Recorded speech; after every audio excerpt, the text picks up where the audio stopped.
Fala pessoal do Hopecast, está começando o segundo episódio do nosso podcast. E antes de assistir esse podcast, vão lá vai estar na descrição desse vídeo o nosso primeiro episódio, que foi com o nosso coordenador, Andrew Gomes. Eu sou o Anderson e sou o host desse podcast. Bom, meu nome é David, eu também host desse podcast. Meu nome é Silas Gabriel e também sou host desse podcast. Meu nome é Vitor Gabriel e tenho 15 anos. Eu sou a Nara do primeiro beijo. E agora a gente vai apresentar para vocês nosso ilustre convidado, Jurandir Rodrigues. Então, pessoal, muito bom dia, boa tarde, boa noite. Não sei em que horário vocês vão estar assistindo. Meu nome, como foi apresentado, sou o professor Jurandir. Sou professor aqui da ETEMAC no curso de logística, sobretudo. Agora, depois de 5 anos trabalhando aqui, eu tive a oportunidade de conhecer um pouquinho melhor as turmas de redes, com os primeiros anos. Estou há 5 anos aqui na ETEMAC, desde fevereiro de 2018. Vou fazer 5 anos na realidade, agora no próximo ano, no próximo mês de fevereiro. E tenho atuado desde então aqui, tanto nas modalidades aqui do ensino integral, quanto à noite, no curso subsequente, que a princípio, inclusive, era a minha preferência, Eu sempre, embora tenha dado aula aqui no integral, eu sempre quis priorizar, dar aula, se possível, apenas à noite. Porque quando eu cheguei aqui, eu costumava falar para os meus alunos que eu tinha esquecido como é que os adolescentes são, Porque os adolescentes de hoje em dia, ou talvez na minha época a gente já fosse desse jeito e eu só tinha de fato esquecido, que dá trabalho, Adolescente, pense num público que requer uma paciência infinita. Mas enfim, tem sido muito bom, muito gratificante a experiência. E vamos tocar aí para ver o que a gente pode falar a respeito sobre experiência. Ao longo desses 5 anos, qual foi sua principal expectativa ao saber que ia trabalhar com esse público que era um pouco diferente do seu, que era o público de redes? Eu não estava acostumado. Isso. É assim, gente. Eu, quando vim para cá em 2018, eu já lecionava, só que eu não lecionava no estado, Eu era professor de educação profissional no SENAI, que é o Serviço de Educação Industrial, na unidade lá no Cabo Santo Agostinho. Eu estava muito acostumado com um público mais adulto, estava muito mais acostumado com um público onde meus alunos, a sua imensa maioria, eram alunos que já eram maiores de idade, eram alunos que estavam pagando por um curso, ou seja, estavam cursando porque queriam cursar aquele curso, Quando a gente veio aqui para o estado, quando eu vim para o estado, eu comecei a sentir a principal diferença, primeiro, na faixa etária da idade do público, que antes que eu estava habituado a lidar com adultos, eu tive, como eu disse, esse choque, quando de repente precisei ter que lidar com adolescentes e eu não estava habituado a isso, Tanto é que nem no meu âmbito familiar eu tenho muitos adolescentes, para poder lidar, então foi um choque de realidade muito bom. Então, assim, minhas expectativas quando eu comecei a lecionar aqui eram no início as mais complicadas possíveis. Mas com o passar do tempo a gente vai aprendendo a lidar e vai entendendo melhor como é que funciona o público. E hoje eu já me sinto muito mais confortável do que eu me sentia na ocasião. E especificamente sobre a pergunta, como a minha expectativa em relação ao pessoal de redes tem sido muito boa, Tem sido muito boa. Eu tive, desses 2 anos, desses 4, quase 5 anos que eu estou aqui na escola, só na segunda metade do ano passado que eu vim ter contato a primeira vez com turmas de redes, que são com os atuais segundos anos. E essas turmas foram com a disciplina de informática básica. E durante essa experiência, que a princípio nem foi das melhores, Porque não é somente o perfil do curso, é o perfil da turma que é diferente, As turmas de redes, por exemplo, tem muito mais menino. E não é uma questão que seja uma regra, mas a gente por experiência, começa a perceber que turmas que tem muito mais meninos são turmas que tem mais bagunça, tem mais brincadeira e tudo mais. E eu estava um pouquinho desacostumado por conta do perfil das turmas que eu tinha. Mas, como eu disse, tem sido muito bom, tem sido uma experiência renovadora, importante para mim, lidar com outro tipo de público, dentro desse público que já era diferente, que era o público dos adolescentes. E até então não estou tendo que reclamar. Certo, vou fazer uma pergunta aqui. Você tinha dito que antes o senhor era um público diferente do comum, o senhor não sabia o que... Não tinha aquela base formada sobre. Queria saber qual era a sua esperança naquele momento sobre se iria dar certo ou não esse rumo que o senhor estava tomando na sua vida no geral. Então, foi um período assim de muito questionamento, né? Porque, por exemplo, quando a gente lida com um público mais adulto, o que a gente precisa, por exemplo, resolver, a gente resolve diretamente com esse público. Quando a gente passa a lidar com um público nessa fase, né, saindo da adolescência para o início da fase adulta da vida, por serem menores de idade, então a gente já tem uma terceira figura, que é uma terceira e uma quarta figura talvez, que são as figuras dos pais. Nem tudo dá para ser resolvido diretamente com o aluno, né? A gente tem que ter muito mais cuidado com o que a gente pode ou não falar, porque pode ser mal interpretado, enfim. Então, assim, foi um momento assim de muita reflexão e de uma tentativa muito grande de não confundir, né? Porque eu, como sou profissional na área de gestão, uma das coisas que a gente aprende quando a gente estuda gestão é que a gente precisa ajustar o nosso discurso ao público. Então, não é falar coisas diferentes dependendo de para quem você vai falar, mas é falar a mesma coisa de formas diferentes, a dependendo de que é o público, né? Então, eu precisei ter muito cuidado para começar a adequar a minha linguagem. E quando eu falo adequar a minha linguagem, por exemplo, os termos que eu usava, eu era um professor mais tecnicista, né? Usava muito termo técnico e às vezes ficava muito distante da realidade do aluno. E hoje eu consigo tentar passar a mesma ideia, só que de uma forma tentando ao máximo ser o mais próximo da realidade dos alunos. Então, assim, minha expectativa naquele momento era de que se eu ia conseguir, né, lidar com esse público novo, que tem essas características tão diferentes, mas eu espero, sinceramente, na minha autoavaliação, eu acredito que eu estou conseguindo, espero que na avaliação do meu público, mais do que nunca, né, eu também esteja conseguindo. Certo.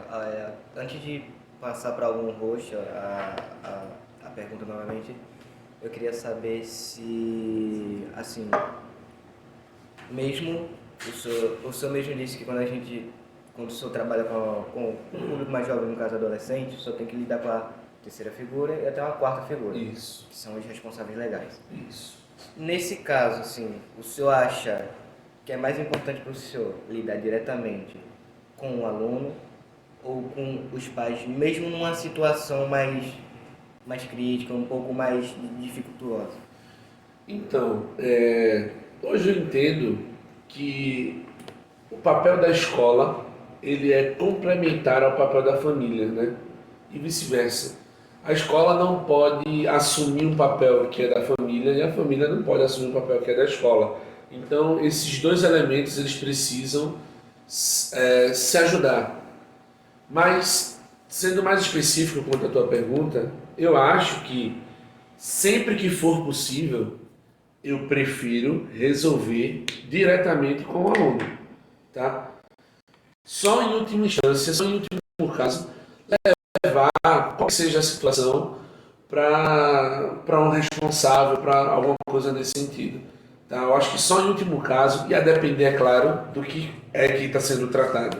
Se é uma questão que pode ser muito bem resolvida em sala de aula, então a gente resolve em sala de aula. Então, você acha que o aluno tem capacidade de compreender, talvez, o seu próprio erro naquela situação? Com certeza. Enfim, Com certeza. Inclusive, eu acho que não somente ao aluno, mas a qualquer pessoa, isso é uma característica extremamente importante. Você ser capaz de identificar quando você erra e reconhecer. Não tem demérito nenhum, né, nisso. Inclusive, eu acho que é de uma nobreza gigante, né, quando a gente percebe que a gente errou e a gente assume isso.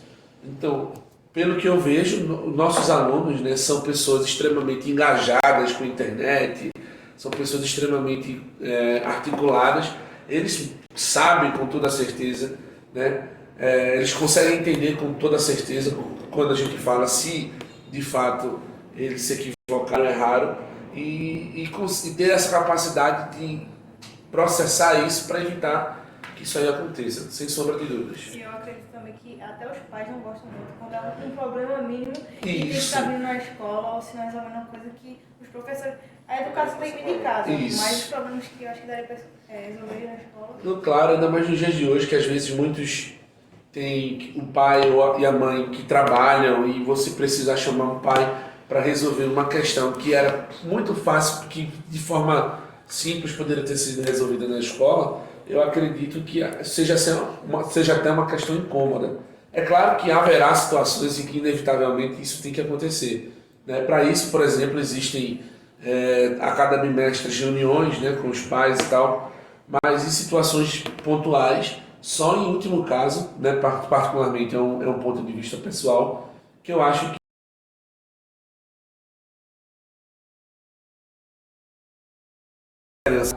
isso dá até autonomia ao aluno, né, para ele poder, de certo modo, tentar entender que ele tem que ser responsabilizado, porque é assim que é a vida, né? A gente é responsabilizado pelos nossos atos, pelas nossas ações, pelas nossas falas.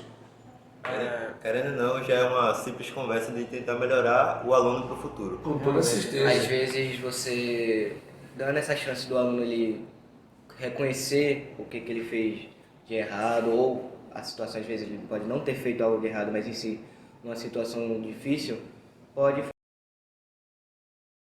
seja uma pessoa que saiba reconhecer seus próprios erros, seus problemas, enfim, que tome rumos certos. Com certeza. E aproveitando até a temática, né, do podcast, que é a questão da esperança, a gente precisa ter muito cuidado exatamente com isso, porque a gente tem aquela máxima antiga que diz que a juventude, né, ela é o futuro da nação, e isso é a mais pura verdade.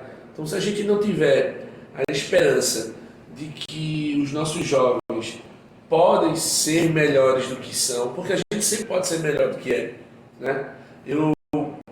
Nas minhas aulas, eu costumo sempre falar, né, quando a gente vai falar, a gente tem uma disciplina onde a gente trabalha conceitos de gestão de produção industrial. E eu sempre falo para os meus alunos que grande parte do que hoje se aplica nas indústrias do mundo foi desenvolvido no Japão. E o japonês ele tem uma palavra que eu acho fantástica, que é o Kaizen, que é a melhoria contínua, tá? Que é uma filosofia de vida onde se busca de forma permanente, todos os dias você busca ser melhor do que era ontem, né? E amanhã ser melhor do que é hoje.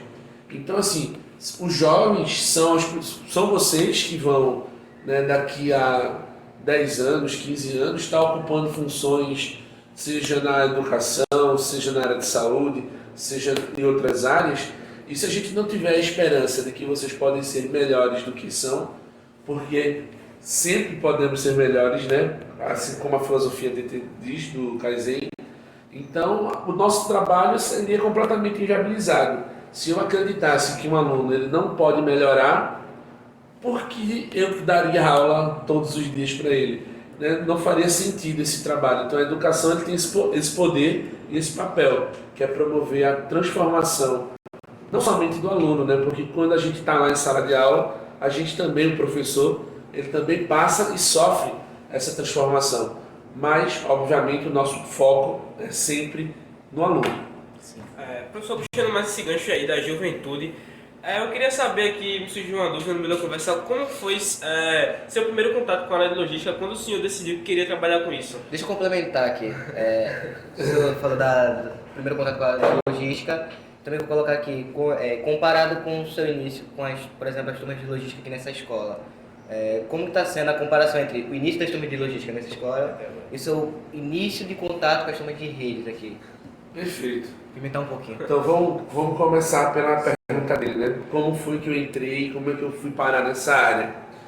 Eu em 2009, quando eu terminei meu curso técnico, minha formação, né? Tenho formação em administração e em logística, a nível superior e a nível técnico. Eu fiz o curso técnico em logística em 2007. De logística não, perdão, em administração de empresas.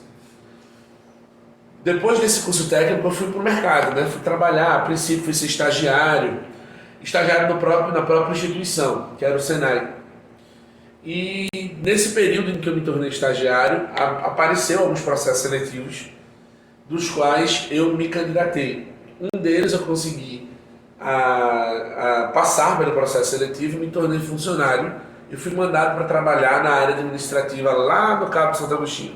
Eu moro aqui, próximo, né, da escola relativamente. Eu moro a 8 quilômetros aqui da escola, então era bem distante para mim, mas ainda assim eu fui.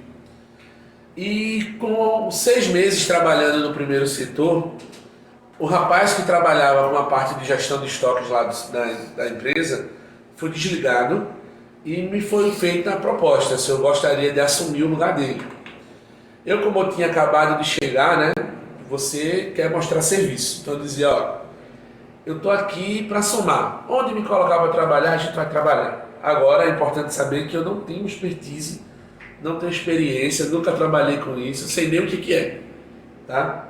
Pagaram o curso para mim de 8 horas e eu fui trabalhar responsável por um estoque, e onde lá no estoque eu tomava conta de um estoque que era avaliado em torno de 4 milhões de reais, com um curso de 8 horas. Né? Um pouquinho. Todos os dias eu morria de medo, porque se der alguma coisa der errado aqui, o responsabilizado seria eu, né? E aí trabalhei por quase 2 anos nesse setor, consegui, nesse período de 2 anos, lá na instituição que eu trabalhava, eles ofereciam o curso técnico em logística. Então, quando foi feita a seleção para o curso técnico em logística, ficou uma vaga sem ser ocupada. Então eu fui conversar com o meu gestor e disse, ó, eu estou trabalhando na área, mas eu não tenho formação, sobrou uma vaga, eu queria uma bolsa. Então ele me deu a bolsa para eu estudar, então eu trabalhava durante o dia e estudava durante a noite, tá?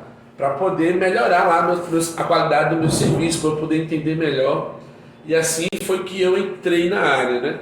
Fiquei trabalhando lá, trabalhando antes de começar a lecionar por 3 anos. E aí, após esses 3 anos, dentro desses 3 anos, eu já tinha feito algumas outras seleções dentro da própria empresa para ascender de cargo, né? Eu era assistente a princípio, então eu fiz seleções para técnico e fiz uma seleção para docente de logística, para ser professor. Nunca pensei na vida em fazer isso da vida para viver, né? Para ser professor.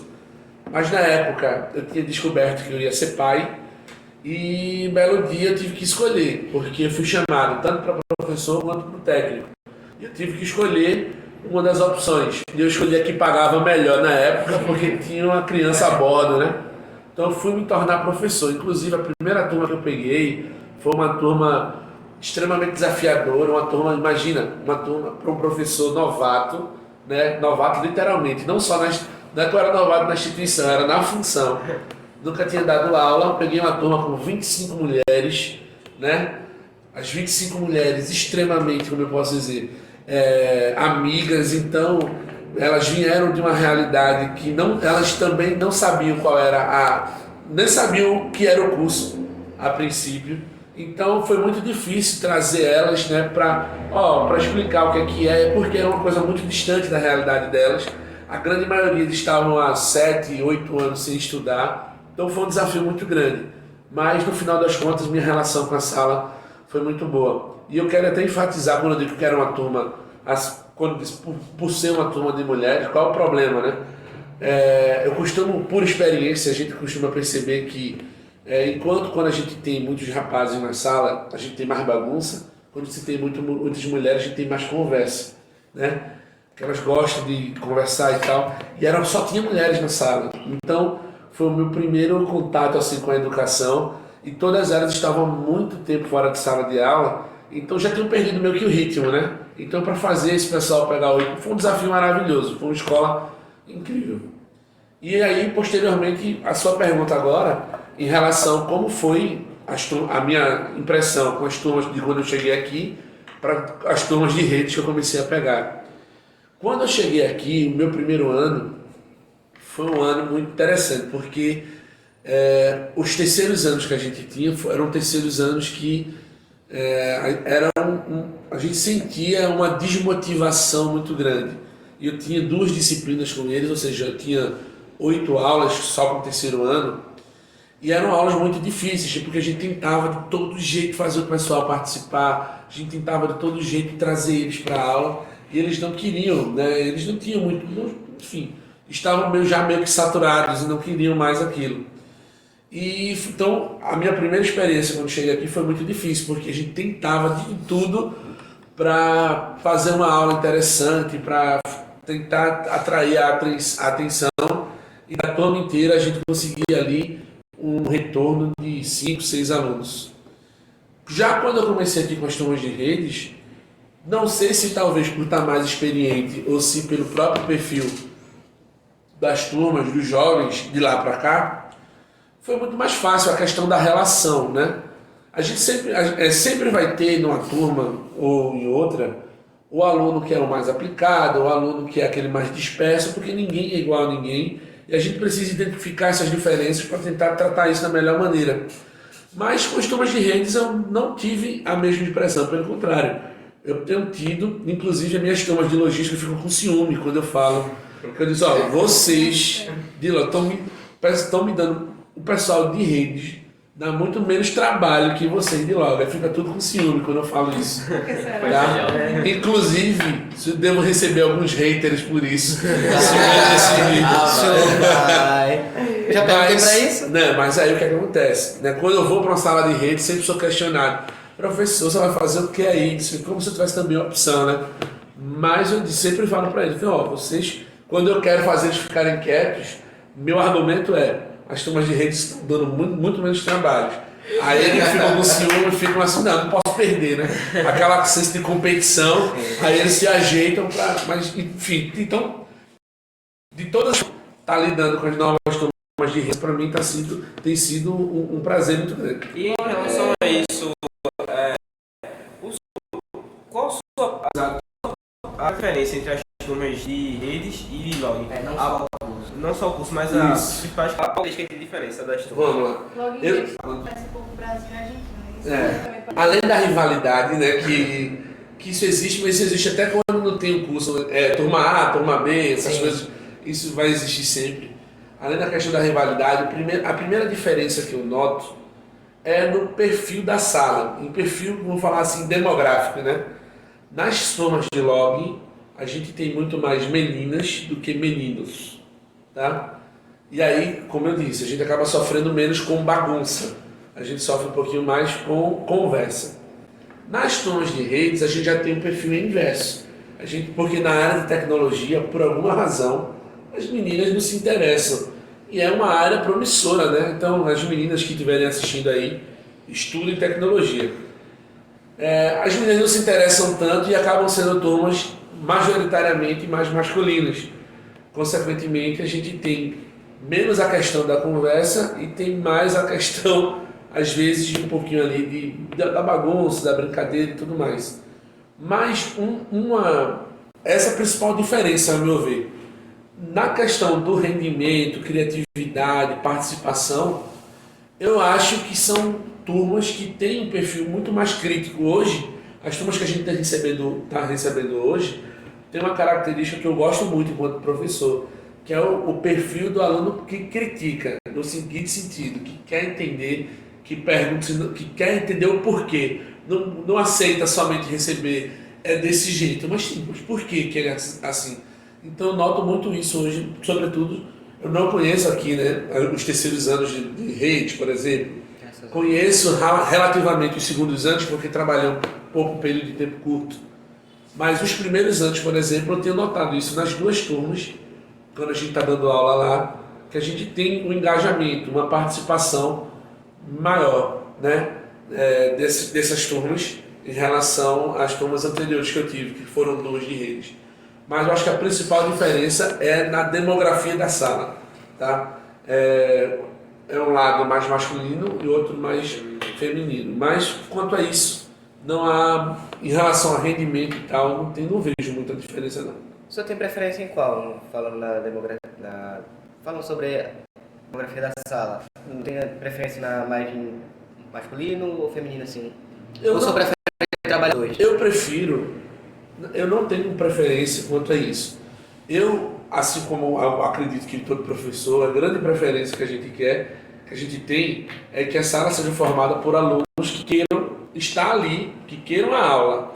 Né? Porque é muito complicado quando você tem uma turma com 40, 45 alunos, sejam meninos ou meninas, e que eles não estão interessados naquilo que você tem a passar para eles.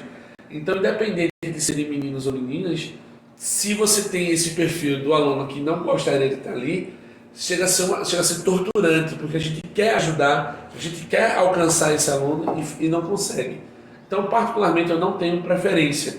Tá? Eu tenho uma preferência por ter um conjunto de alunos que tenham o interesse de estar recebendo ali o que a gente está levando, se propondo a levar para eles. Voltando pro tema da esperança, né, que é o tema do podcast, aí a gente queria criar uma situação de frustração, de algum plano que deu errado, alguma coisa que não conseguiu fazer e tal. Aí eu queria perguntar pro senhor, o que o senhor faria para as esperanças, para o senhor recuperar as esperanças? Tipo, recuperar o fogo. Então, veja só, eu acho que o trabalho docente, né, como eu disse mais cedo, ele é um trabalho que, se não houver esperança, ele é um trabalho que não se justifica, né? Então é muito comum a gente vai preparar uma aula, vai pensar, pô, vou fazer assim, eu vou levar isso para a sala, eu vou fazer uma atividade desse jeito, e a gente às vezes chega na sala de aula, na hora de tentar colocar aquilo em prática, não funcionar, a turma não vir junto. E eu vou lhe dizer, poucas coisas na vida são tão frustrantes, né? Mas se a gente não tiver esperança, na próxima aula a gente não faz mais nada, né? Então a gente precisa ter não somente essa esperança, mas essa perseverança, né? Porque eu até diria que existe nem sei se etimologicamente isso está correto, mas eu entendo que a esperança é você esperar pelo melhor, né? Esperar que alguma coisa boa vai acontecer, você ter essa fé de que as coisas vão acontecer da melhor maneira possível. Já a perseverança, você tira a palavra esperar, é você ir atrás de fazer as coisas boas acontecerem, de você provocar, né, as situações para que as coisas boas aconteçam. Então, o nosso trabalho, ele tanto requer esperança quanto perseverança. Tipo, ó, nessa aula não foi como eu queria, mas na próxima vai ser. Na próxima a gente vai continuar tentando, porque às vezes, sobretudo quando a gente é muito jovem, e eu tenho um pouco mais de idade que vocês, mas sobretudo quando a gente é um pouco jovem, a gente não tem tanta perspectiva, né? Porque a gente, por exemplo, só vivenciou aí, sei lá, 16, 15 anos aí da vida. A gente acaba não tendo perspectiva, não consegue ver tão além. A gente que viveu um pouquinho mais não é uma questão de experiência, nesse caso, é uma questão de perspectiva, né? Então a gente sabe que aquilo que a gente está tentando passar para você, ainda que você não julgue importante no momento, eu sei que será. Então, como o meu trabalho é todo voltado para vocês, para o aluno, então, ainda que ele não queira, eu não vou deixar de tentar fazer ele entender que aquilo vai ser bom para ele em algum momento, né? Porque a educação, ela é para longo prazo, né? A gente não pode esperar que o benefício venha da aula que eu tive hoje, eu não posso esperar que amanhã eu já vou ter um benefício sobre isso. Talvez em algum momento, que normalmente é a longo prazo, que esse retorno vem, que a gente vai ter os benefícios que essa educação ela traz. Então são inúmeros os casos de aulas que eu preparei, de atividades que eu criei, de dinâmicas que eu tentei fazer que não deu certo. Mas se não houver esperança, porque por conta de uma turma que eventualmente eu não consegui fazer funcionar do jeito que eu queria, se eu não tiver esperança, eu vou privar outras turmas de talvez ter aquela experiência e que talvez funcione para eles, né? Eu não sei se a gente vai poder falar sobre o projeto Setembro Amarelo. Pode. Pronto, eu vou fazer uma pergunta, aproveitar para emendar. Quais são suas expectativas e esperanças sobre o projeto e o que tem para Perfeito. continuar, né? Então, pessoal, esse projeto de Setembro Amarelo, né, que é uma campanha de conscientização que a gente está fazendo ao longo do mês de setembro aqui da ETEMAC, eu acho ele de extrema relevância porque nunca se viu, sobretudo na juventude, tantos casos, né, seja de questões associadas à ansiedade, seja de questões associadas à depressão. E isso não tem de jeito nenhum a ver, significa dizer, por exemplo, que é porque a nossa juventude atual ela é mais fraca. Eu diria o contrário, inclusive. Ter 16 anos hoje é muito mais difícil do que ter tido 16 anos quando eu tive.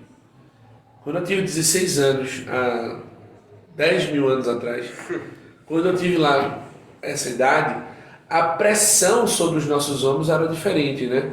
Hoje o aluno ele entra no ensino médio, aí ele tem vestibular da UPE, CCA1, CCA2, CCA3, Enem, Federal, não sei o quê. Tem uma infinidade de coisas. O aluno de uma escola técnica de regime integral, ele já tem uma rotina extremamente complicada e ao contrário do que muita gente pensa, né? Porque eu acho que todo estudante, sobretudo, já ouviu, né? Mas tu só faz estudar. Gente, não digam isso, porque estudar não é fácil, né? Como se estudar fosse uma coisa fácil. Eu vou mostrar isso ao meu pai. Tem um professor que eu gosto muito, que é o professor Clóvis de Barros Filho. Ele fala em uma de suas aulas, ele diz que pensar com competência é tão esforçado quanto criar músculos, tá? Ou seja, se você quer lá definir o seu corpo, você sabe que não vai ser uma semana na academia que vai fazer com que isso aconteça. A mesma coisa é estudar.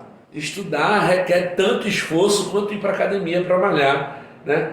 Estudar requer dormir menos, estudar requer sair menos de casa, estudar requer assistir menos televisão. Estudar não é fácil, ainda mais nos dias de hoje, que o mercado é mais exigente, que tem muito mais gente saindo qualificada. Enfim, estudar não é fácil. Então toda essa pressão, né, talvez justifique o quanto o motivo da nossa juventude hoje está sucumbindo tanto a esses problemas de ansiedade, depressão, a síndromes de pânico e etc. Então, tratar dessa questão, porque a questão do Setembro Amarelo não é apenas a questão do combate ao suicídio, é a questão da saúde mental, tá? E já dizia, não vou me lembrar aqui o nome do filósofo, mas já dizia que se a mente está sã, o corpo está são, mente sã, corpo são, tá? Então não adianta, né, a gente também sobrecarregar tanto, e aí você acaba, de certo modo, criando patologias de ordem psicológica nessa juventude, e aí a gente acaba vendo essas situações que a gente vê. Então não é de forma alguma, isso no meu entendimento, que fique claro, não sou profissional de psicologia nem nada, uma questão de fragilidade, de fraqueza da geração. É que o peso sobre os ombros dessa geração em relação à cobrança é muito maior. Eu, quando concluí o ensino médio, sinceramente, eu não tive pressão de nada, né? Eu não tinha essa pressão para estudar, eu não tinha, mas, enfim, foram outros tempos, né? Infelizmente os tempos mudaram e a gente tem que se adequar. A gente tem aqui em Recife, só para concluir além do raciocínio, um ex-humorista, né? Que é o Murilo Gun, e ele fala, né? A gente tem que pensar no mundo como uma esteira rolante, que vem no sentido contrário a você. Se você ficar parado sobre essa esteira, você vai ficar para trás, ela vai para trás.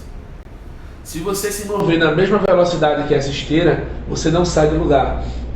O mundo é essa esteira rolante. Se você quer progredir, a única forma é você ser mais rápido do que a esteira. Então isso requer esforço, requer energia, requer estratégia, né? E o dia só tem 24 horas, né? De que a gente tem... Como é que, veja só, a gente tem que dormir 8 horas, segundo a ciência, a gente passa 8 horas na escola, fora o tempo de deslocamento, chega em casa e ainda tem que estudar. Em que momento a gente vai viver, né?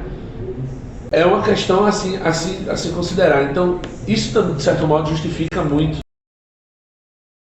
essa questão e, sobretudo, enfatiza a importância da gente tratar dessa questão da saúde mental e do combate ao suicídio. Eu, enquanto professor, de turmas anteriores aqui, sobretudo no finalzinho do ano, quando as turmas estão se despedindo, ouvi um relato de uma aluna minha que eu jamais imaginei, que aos prantos na sala falava, pedindo, agradecendo a turma, porque alguns meses atrás, 2 meses atrás, ela tinha planejado tirar a própria vida e por conta de algo que algum amigo da sala de aula falou, ela, graças a Deus, desistiu de fazê-lo.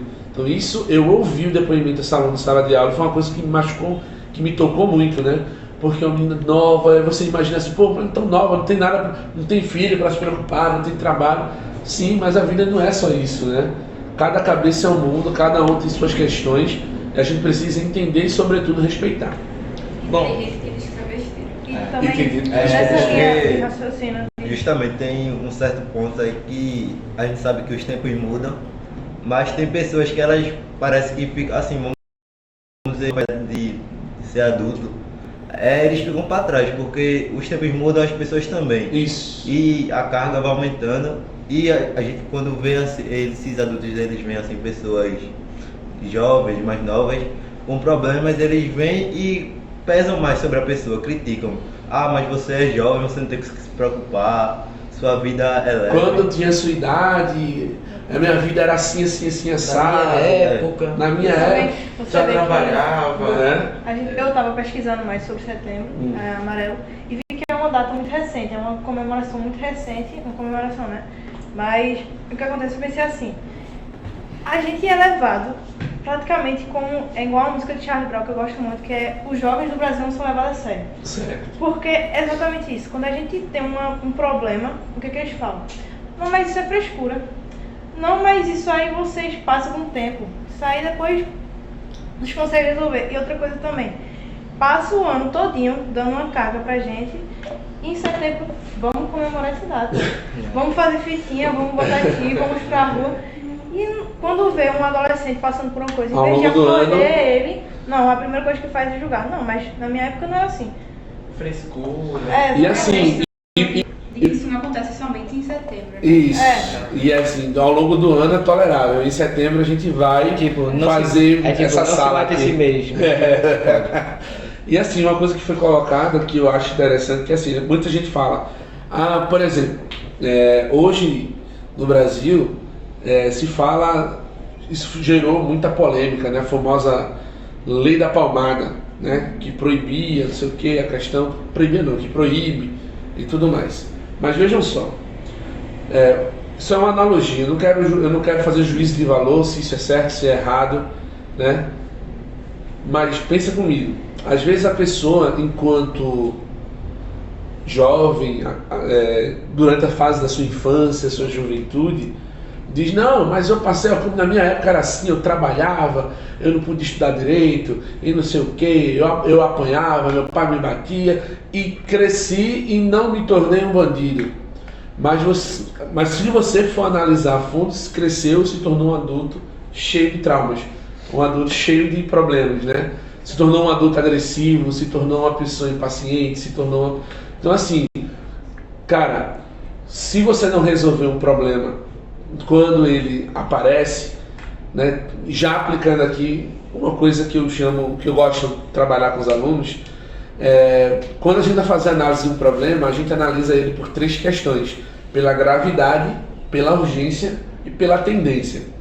Então, se você passa por uma situação que emocionalmente te aflige hoje e isso não é tratado, essa terceira questão, que é a tendência, é que esse problema ele se enraize, ele crie, né, essas raízes na tua personalidade, e lá na frente, quando tiver com seus 30 anos, as suas ações serão, querendo ou não, condicionadas, mesmo que inconscientemente, por conta desses traumas, por conta dessas questões mal resolvidas que a gente tem na vida. Então, por essa razão que esse período, né, esse mês, embora simbólico, embora seja uma coisa que não deva acontecer só esse mês, é importante haver um momento simbólico para se falar sobre isso, mas que não seja algo restrito, né? Que essa preocupação em relação a saúde mental e, sobretudo, não só do jovem, tá? Não só do jovem, porque embora os jovens hoje venham sofrendo cada vez mais com isso, muitas pessoas eventualmente acabam passando, mas não somente esse público, mas para todas as pessoas que passam por isso, elas possam ter, né, um auxílio, uma escuta qualificada. Isso é importante, porque todo mundo tem um amigo, uma amiga que gosta de conversar, que é o seu confidente e tudo mais. Só que a análise que uma pessoa assim pode fazer dos seus problemas, ela é parcial, né? Ele vai sempre olhar e vai pensar e vai puxar para o seu lado, como diria, né? Porque você é amigo dele. Por isso que é importante a figura do terapeuta e dessas pessoas. Para quem pode, né, está passando por uma situação assim e pode pagar, é interessante que pague. Não pode, existem ao longo do mês. A gente vai disponibilizar lugares, né? Lugares que, faculdades, onde os alunos que estão lá concluindo o curso de psicologia fazem esse atendimento clínico, né? Não de forma gratuita ou às vezes até com um valorzinho simbólico, mas que é uma forma de buscar meios de amenizar essa situação. Então, só para a gente finalizar aqui, que já vai dar o nosso horário, eu queria que o senhor desse um conselho, principalmente para o pessoal do primeiro ano, que vai passar por esses 3 anos aí, e que, querendo ou não, vai passar por grandes dificuldades, não vai ser fácil. Isso. Não dispensando o pessoal do segundo ou Isso. terceiro ano, mas em específico para o primeiro ano, eu pediria para o senhor um conselho rápido, só para a gente finalizar aqui. Principalmente por causa das nossas frustrações anteriores, assim, do ano. Professor, só antes de o senhor finalizar, a gente vai disponibilizar também a foto, cadê a câmera aqui? Que Roseli até postou no grupo de representantes essa foto aí dos. Acho que deve ser algumas psicólogo, faculdades, esses contatos que tem e tal. Pronto. Isso aqui é importante porque muita gente passa por essa situação e às não vezes nem sabe tem. a quem recorrer. Não sabe. E sem falar que ainda, antes de responder, ainda existe, infelizmente, muito preconceito com a figura do psicólogo, né? As pessoas pensam que se você psicura, Você tá doido, né? é porque você tem algum problema mental, né? Você é não. O psicólogo, ele é um profissional que ele vai te ajudar a processar, né, aquelas angústias que muitas vezes a gente tem, né? Angústia é aquele sentimento do vazio, né? Você sente, mas não sabe por quê. Por que eu estou me sentindo assim? E em relação ao conselho, pessoal, eu acho que o conselho mais importante que a gente pode dar é: primeiro, estudem. Por quê? Aproveitem o máximo, já que vocês têm uma carga horária que você é tão pesada, então estudar também é estratégia. Então veja só, estudem, aproveitem ao máximo o tempo na escola. Em que sentido? Quanto melhor for o seu aproveitamento das aulas, menor vai ser o tempo que você precisará a se dedicar a estudar fora da escola, tá? Quanto melhor for o desempenho dentro da escola, não é que estudar fora da escola seja algo dispensável, de jeito algum. Mas se você vem para a escola e não estuda na escola, você vai ter que estudar onde? Continuar em casa. Então, estude, aproveite o máximo do tempo que você tem na escola para estudar, aproveite as aulas, participe, tire suas dúvidas. Em casa você vai estudar de forma complementar, né, aquilo que você já desenvolveu.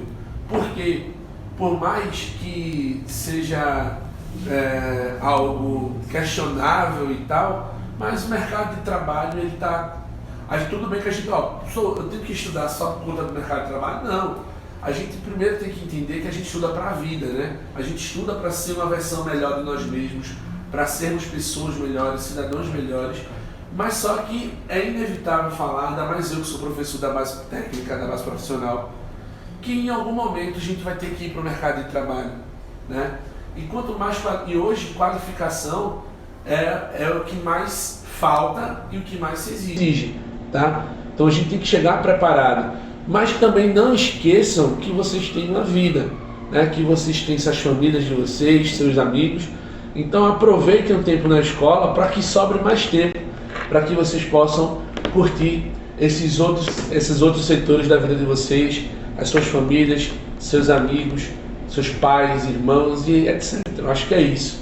Então, muito obrigado por Obrigado. ter Eu que agradeço o ter convite. Agradecer pessoal. ao nosso convidado aqui pra gente. E também, galera, compartilhe esse vídeo pra que chegue a um alcance Mais fora da pessoas. escola.